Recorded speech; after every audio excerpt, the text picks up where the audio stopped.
Hi, and welcome to the Platypus Project Cooking Show.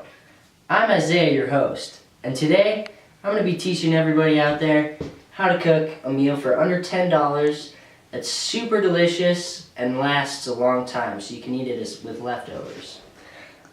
Today we're cooking a cheddar cheese potato soup.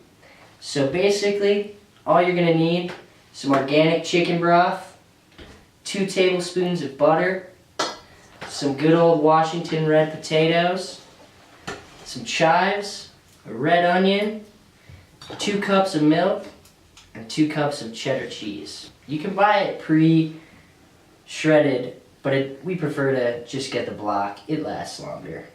So to start this wonderful recipe off, you get some of your potatoes and get them nice and washed so there's no more dirt or anything on them. Get a garbage can and just start peeling them. You want to peel about 10 to 15 potatoes depending on how big of a group you are and how big the potatoes are. Right now the potatoes we're using about the size of a big golf ball, so we're going to do about 15 of them. You want to get a big, large knife, your potatoes, and cut them in half, like that, like that. Lay them on the table, and just cut them up. Alright, once you've got all your potatoes cut and diced up into small, bite-sized pieces, you're going to put them into a bowl. Grab yourself your white onion that you pre-peeled before the cooking process began, and bring all your supplies over to you brought your onion over to the kitchen area where we're going to be cooking. You want to cut it, and what you do is you cut into the onion and just leave a little bit left on the bottom, so that way we can lay the onion flat in a minute, and we'll be able to cut perfect little cubes for sauteing them. And that way, if your friends don't like onions in their soup, they won't even be able to tell they're in there.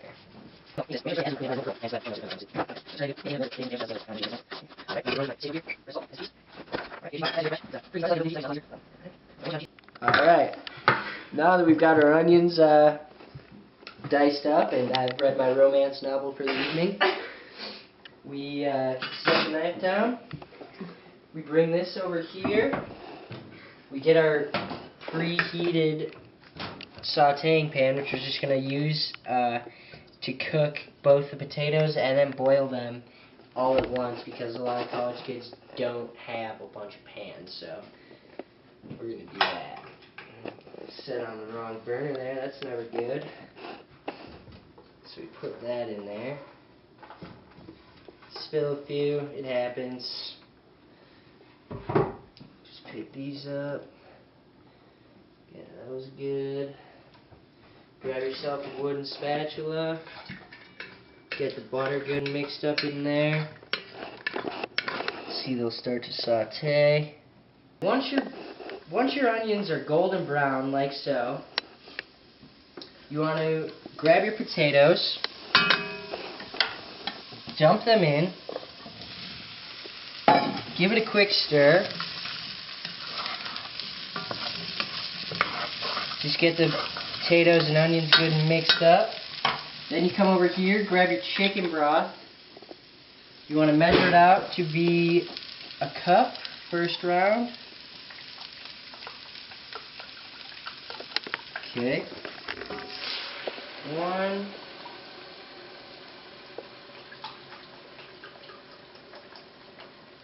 2,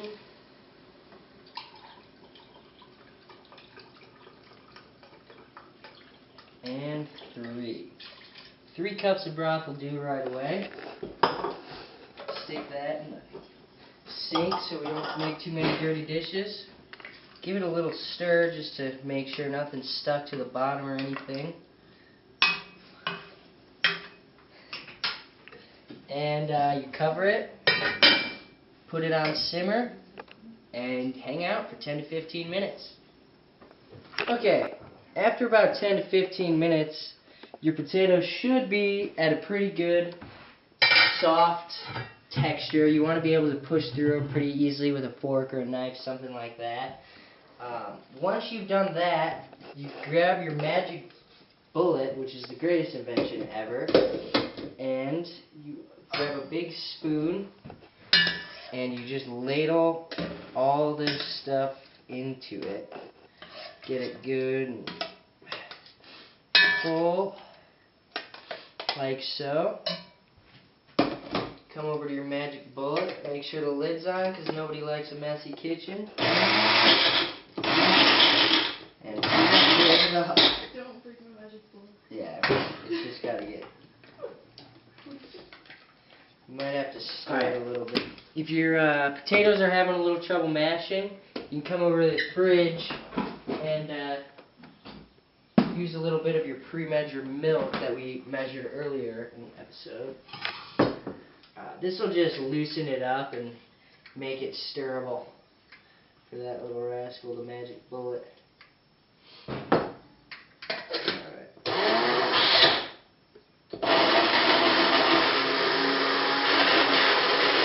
Turn it off.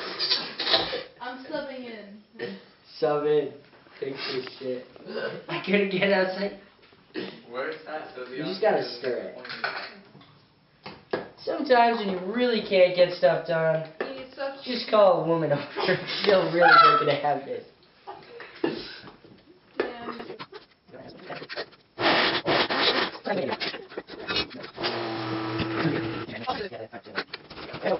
Okay, once you've utilized the magic bullet, you want to empty out all the soup, like the potatoes and some of the milk in here. Takes a while because it's pretty delicious, that's for sure. Alright. Mix this in.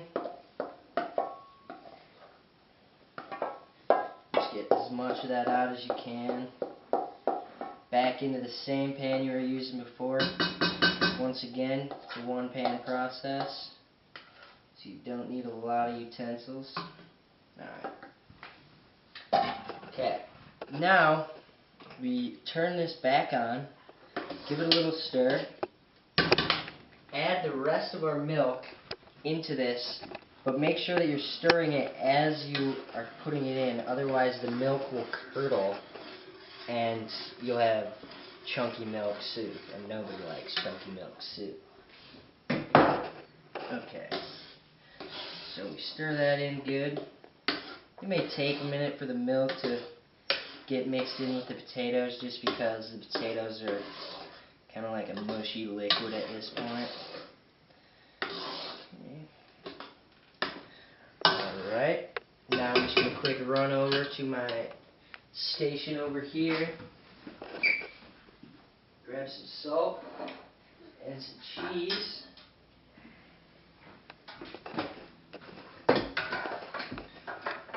Alright, you get your cheese block. It's best to just grate it fresh. It's a pretty easy process. I like to get a real thin cheese so that way it just melts a lot easier. Alright.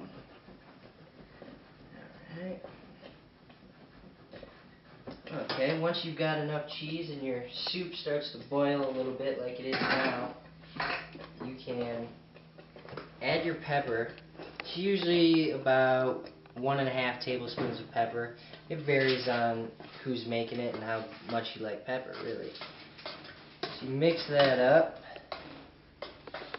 and then you gradually start adding the cheese. And just make sure you're stirring it while you're adding the cheese, so that way it doesn't get chunky. Alright. This will also add a little color to your soup because it's just a brown mess of potato right now.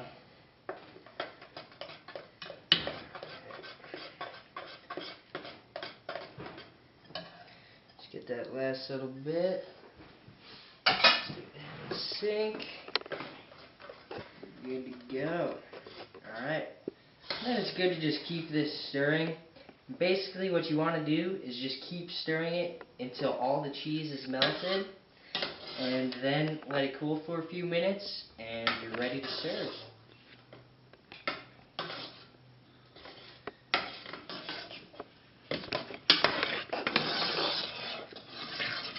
One last final touch to add while your soup's cooling is some chives.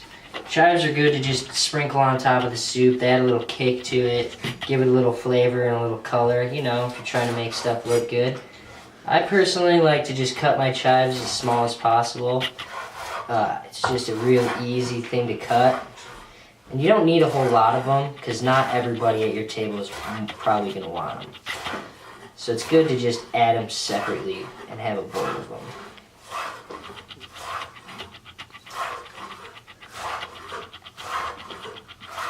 You can just have your serving dish right here. Load them up.